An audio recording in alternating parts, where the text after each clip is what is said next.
everyone. I'm Zainab Selvi, and I have the great honor to be on stage with the India's biggest movie star, Aamir Khan. Thank you.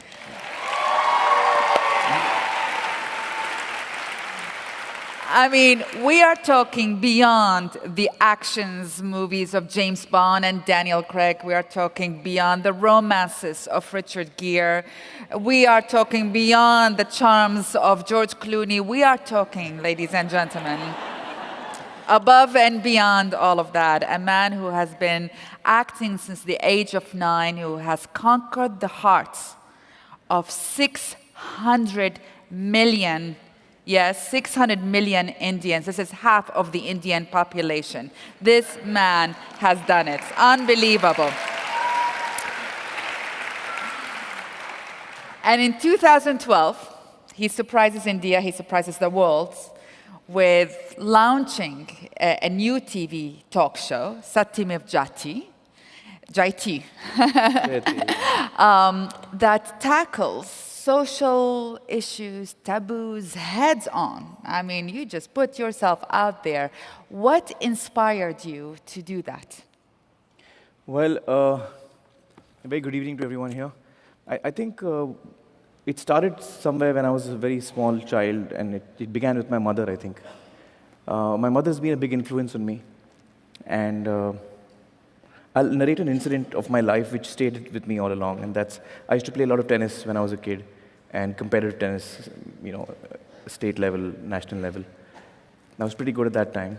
And she knew how anxious I was about the game, how much I loved the game. And every time I had a match, she'd be waiting for me to come home. And when I would come home, she'd ask me, did you win, did you lose? Usually I would win, so my answer would be, I won. And then, after about 5 minutes, the first time she did it, it really shook me. After about 5 minutes, she would come and say to me, the boy who lost to you today, he would have reached home about now, and his mom would have asked him the same question. And he would have said he lost. So his mother must be feeling really bad right now. And the first time she said that to me, it really hit me. I mean, her ability to think for another, a woman she's never seen, never met, really hit home to me. And I don't think she was meaning to tell me or teach me anything. That's just how she is. And I think a lot of what I am is a result of her. I think the second person who's been a big influence on me is my friend Satyajit Bhatkal, who happens to be the director of the show. Satya and I were in school together. He was a topper in the class. I was the backbencher. And he was brilliant, so he had the world at his feet. He could do what he wanted. But after we passed out, he decided to work for other people. So he didn't become an engineer or a doctor or a chartered accountant, which he could have been, or an MBA, whatever he wanted. He decided to spend his life, working for people who were less privileged than he was. I got into films and got into acting, and my career took off, and I was... So each time I would meet him, I'd feel really guilty. I mean, I wasn't doing anything wrong. I was doing what I loved doing. But every time I met him, I used to feel, man, this guy is living for others, and I wish I could do half of what he's doing. And that kept troubling me. So I think a lot of all this finally resulted in what happened as SMJ, Satyamev Jayate. Television also grew strong in India at that time. And I reached a point in my career where I had earned a fair amount of goodwill, and I kept thinking that how can I contribute? You wake up in the morning, you read the papers, and you read about injustice, you read about poverty, you read about people who are less privileged than you, and you want to really do something about it. I think most of us feel that way, and we don't know what to do. And I felt that for a number of years. And then I realized that I should do what I know best, and which is storytelling. And I should use the strength of storytelling to try and change minds and try and, enrich, perhaps, the discussion on certain issues that we face as a society. And I saw that no one's really doing it on that kind of a scale, on a public platform. And I thought if I combine the strength of TV with the goodwill that I've earned, and we try and actually combine journalism, investigative journalism, and storytelling, So we really research each topic and then bring it to the country of India and share what we have learnt with the people and hope that we can transform minds, hearts. You know, I always felt that there are two ways of bringing about change. One is top-down, when you make laws and you tell people to follow them, or you make policies and you expect people to follow them. And the other way, and sometimes it works, but sometimes, a lot of times it doesn't. I think the other way is a longer route, but I think that is what we have chosen to do. And that is to reach out to people's hearts. Not with anger, but with love. And you know, try and transform minds at a young age. Yeah. Now, that was your first show. That is not an easy topic. What triggered you to choose this one? Well, I'm not quite sure why we chose this one in particular, but I felt that initially we had researched 4 topics. One was female feticide, and one was public health. The other was child sexual abuse. And so for some reason, I think we instinctively stuck with female feticide as our first episode. I also feel it's a huge problem in India, first of all, and it also connects with people on a very gut level. We chose to put the show forward not as a woman's problem, but as a mother's problem. You see, what we try to do is when we get the information that we have, we try and put it to people in a manner that, you know, gets them emotionally. So I don't start the show by saying, you know, today we're going to talk about female feticide. I start the show by saying, you know, I've often asked people who the most important person in their lives is, and usually people say my mother, and I feel the same. And I talk about motherhood and get people into a certain emotional state. And then I say, well, let's take a look at how we're treating our mothers today. And we meet our first guest, who is a mother who's been through 8 abortions in 6 years, forced abortions by her mother-in-laws and husband. And so when you're looking at her and you're hearing her story, you're looking at a mother and what a mother goes through, and then, of course, what a woman goes through when she's, you know, forced to go through an abortion. So I think that kind of really got people. You know, the first episode itself has a very strong emotional connect, is what we felt. And that's why I think we chose female feticide as our first episode. And you'll be happy to know that, you know, in 2011 was when the episode aired. And before that, the census that was carried out had a certain numbers. It was, the national average was 914 girl childs against 1,000 boys born every year. And it was sliding. Is sliding alarmingly, and certain states like Rajasthan and other states, Maharashtra, were very bad. 890, 880, you know, per 1,000 boys. You'll be pleased to know that these 2 states have revealed their numbers today after 3 years, Rajasthan and Maharashtra. And in both these states, the ratio has gone up by 50 to 60 points. So it's now around 950 to 1,000 boys. Wow, wow, wow. And I believe it's a combination of the show, which is reaching out to millions of people and talking to them, you know, emotionally. And it's also the governments, the Rajasthan government and the state government of Maharashtra really acted very, very dynamically. And it's a result of all of this, I think. And people actually reacting to it and deciding that they don't want to do this anymore, a lot of them. Now, it is illegal in India. Well, abortion is legal, but sex-selective abortion is illegal. And that itself is strange. I mean, in the US, I don't think there's a law in which you cannot ask your doctor what the sex of the baby is going to be. Because in the US, the doctor doesn't expect you to go and abort the child if it's a girl. So you don't need a law over here which tells you that. So in India, we have a law where you cannot ask the doctor what the sex of the child is. And the doctor is not allowed to tell you. So both the doctor and the parents could be in jail if they ask the question and that question is answered. Now this law is actually, it tells us what we are. This law is needed for us, unfortunately. Otherwise, in other societies, you don't need this as a law. Usually you celebrate. I have a girl. Yeah. There's another law we have in India where as a criminal, you can't stand for elections. You need a law for that. I mean, it's sad. What I'm saying is sad. It's like black humor, because if a criminal stands for elections anywhere in the world, he won't get a single vote. But in India, we have to have a law, because as Indians, we've in the past seen that we do end up voting for criminals. So we need to have a law which tells us you can't stand for elections if you're a criminal. So you see, these laws actually tell us also a lot about what we are. Contextualize it for people who live here in the US. I would imagine about 90 to 95% of people in India have either given dowry or taken dowry or both. So when you're communicating to the huge majority of the country and telling them that what they have been indulging in perhaps is not the best thing to do, and most probably the TV that they're watching your show on has also come in dowry. So you have to, which is why it is so important for us to communicate this with love. And we had this discussion very early on with the core team. I said, with what driving emotion are we doing this show? Are we doing this show with anger? Because then our conversation is different.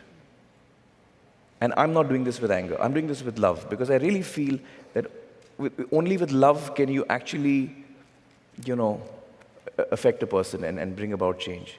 There are so many things that we need to, and we have to look inward, and I'm included in that. I'm not excluded in that. We have to look inward, at ourselves. But did it make people uncomfortable that you touched on these how did they respond? Well, by and large, the huge majority, the very positive thing I want to tell you is that the huge majority of Indians has just loved the show. And that speaks a lot for what India is today. It speaks a lot for the fact that India wants to change. India is ready for change. I mean, I would have imagined, none of us had imagined a show which is picking such heavy topics would be so popular across the country. And the fact that it is so popular really speaks well for us as Indians today. That we have issues, we have problems, but we want to leave them behind. We want to come out of them. And we really want to move ahead and improve ourselves. I think that's what the success of the show tells us. Has there, how do you come up about choosing the subjects? We have a lot of fights. And are there subjects where you say, we're not going to touch that? No, so far, that's never been the case. We've picked really difficult topics as well. One of our really difficult topics was untouchability, which is a big issue in India. The constitution of our country says that we're all equal. But in reality, that's not so yet. It's a journey that we have to, it's still a journey that we are on to reach there. Sure, equality is an issue in a lot of societies, I think, but in India, because of the way the caste system is, it just makes it a lot more complicated. And that's a very touchy topic as well. It's a topic that people feel very emotionally about. And 15% of India, roughly 15% of India is Dalit, which is the untouchable caste. And so therefore 85% is not Dalit. And we are communicating with the 85% of country, speaking to them about, what are we doing? What are we doing? Is it right? Are we comfortable with it? So how did you go about that? Well, we in all our shows, in all our topics, we're just honest, but we do it with a lot of love. We do it with a lot of love, so that people, let me say this much, that while the majority of the people have loved our show, there has been a minority, probably in every topic, that doesn't like us. Like, there are a couple of men's organizations which hate me. They keep writing to me emails about men's problems, and why don't you take up men's problems? So we did, in fact, in our last season, we picked up masculinity. What is it to be a male? Because we figured that unless we relook at and hopefully redefine what a man is, things are not going to change. Uh,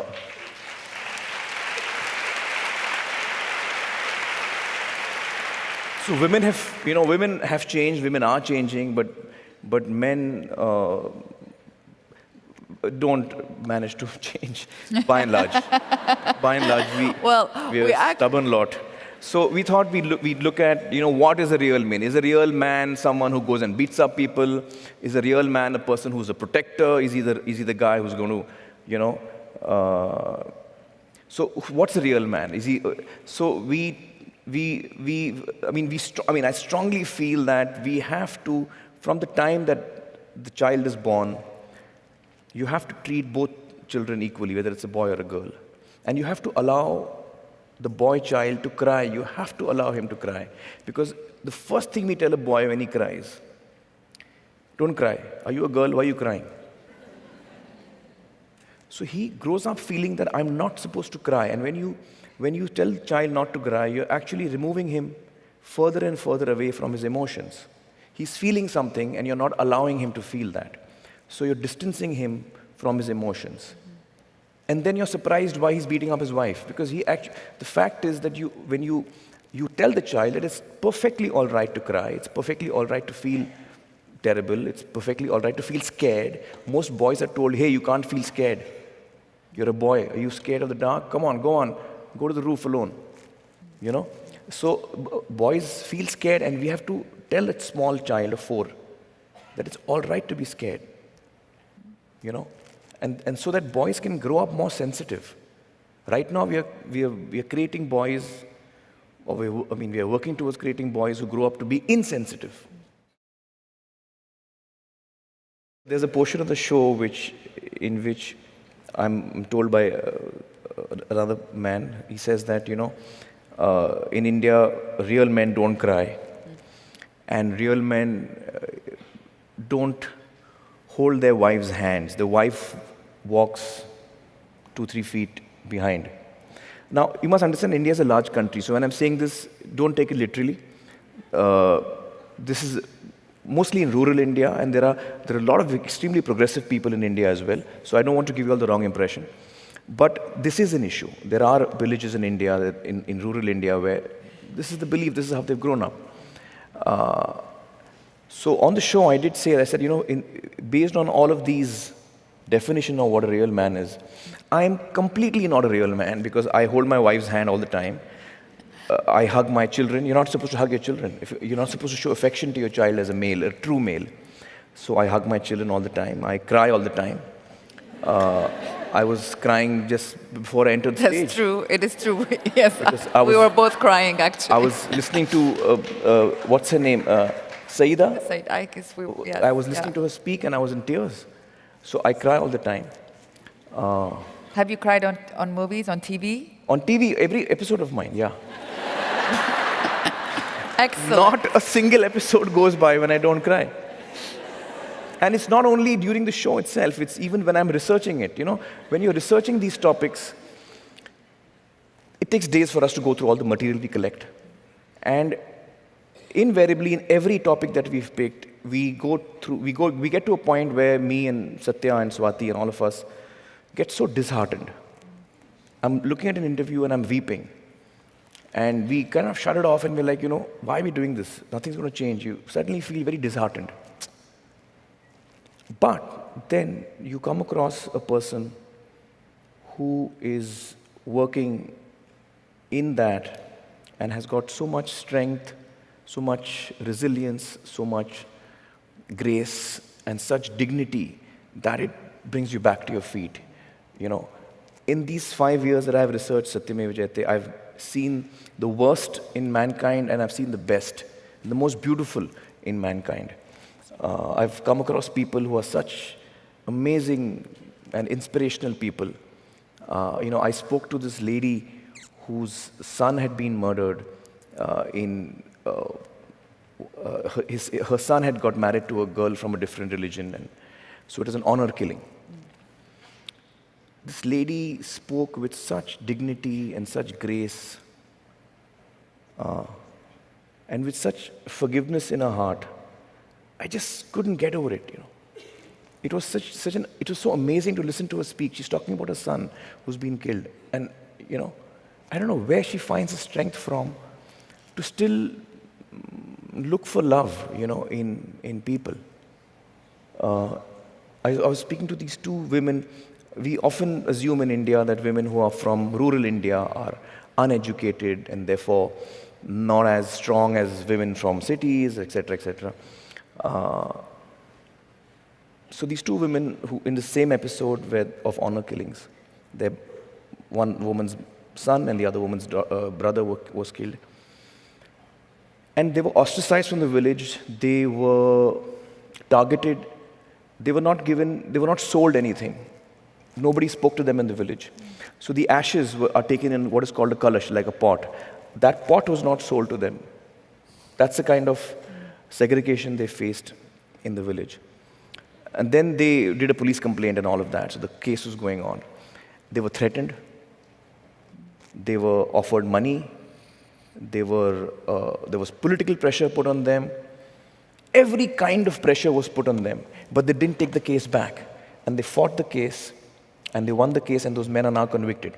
Now, what I'm trying to say here is that these two women are from a small village in India. And the kind of courage they show in a city like Mumbai, when a political party announces that tomorrow is Mumbai Bandh, which means nobody dare go out of the house, we're going to stone every car that goes out, some kind of protest that they're doing. Nobody leaves the house. In a city like Mumbai, which is a large city, nobody even knows who I am. We're all strangers in the city. But we're frightened to step out of the house because someone has announced that we can't. Here, these two ladies are specifically targeted. They're still staying in the same village, and they still have the courage to stand up and say, no, we don't want money. We want justice. Where do they get this courage from? So it's really amazing. So I've met such wonderful people in this journey of 5 years. It's hard to sort of escape the fact that you lost weight or gained weight. And you sort of were thinner in here, but I understand it's because you're in a movie right now. You're in the midst of shooting a movie. Has it changed? I'm actually getting ready for this film that I'm playing an older man who's an ex-wrestler.